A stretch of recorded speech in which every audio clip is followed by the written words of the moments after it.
গতকাল সোমবার বাংলাদেশিদের মধ্যে সবার আগে পিএসএলে খেলতে পাকিস্তানের উদ্দেশ্যে রওনা দিয়েছিলেন বাংলাদেশি লেগ স্পিনার রিশাদ হোসেন। মঙ্গলবার সকালে উড়াল দিয়েছেন লিটন কুমার দাসও। অনাপত্তিপত্র পেয়েছেন আরেক Bangladeshi cricketer Nahid Rana. Players draft থেকে তাদের দলে ভিড়িয়েছে পিএসএলের দলগুলো। রিশাদ খেলবেন লাহোর কালান্দার্সের জার্সি গায়ে, পেশোয়ার জালমির জার্সি গায়ে মাঠে নামবেন পেসার নাহিদ রানা।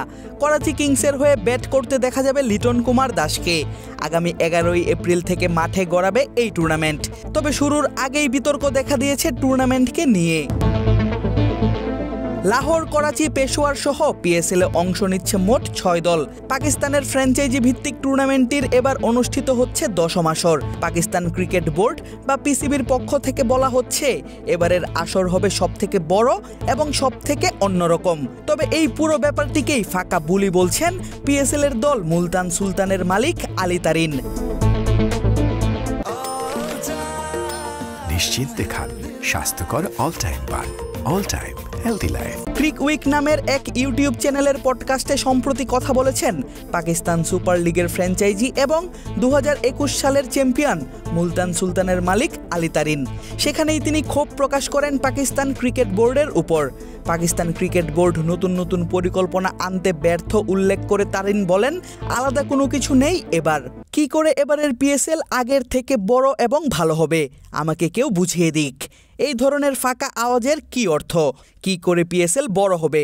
একই দল একই ম্যাচ খেলবে, আলাদা কি আছে? প্রতিবারই শেষ মুহূর্তে ম্যাচের ফলাফল হয়।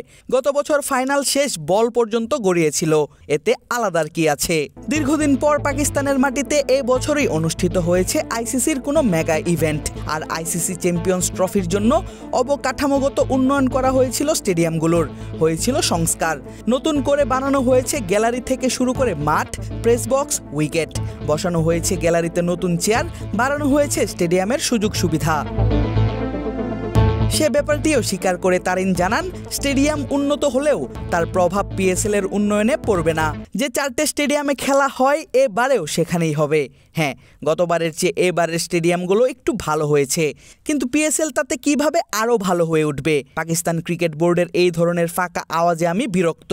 এ ধরনের কথার কোনো গুরুত্ব নেই। টুর্নামেন্ট শুরুর ঠিক আগে ফ্র্যাঞ্চাইজি মালিকের এমন অভিযোগকে অবশ্য ভালো চোখে দেখছেন না দেশটির ক্রিকেট সমর্থক এবং সাধারণ দর্শকরা। তবে সব ছাপিয়ে এবারের পিএসএল হবে অন্য যে কোনো আসরের তুলনায় অনেক ভালো, এমনটাই প্রত্যাশা তাদের। আদিব আশরাফ, ক্রিক ফ্রেঞ্জি।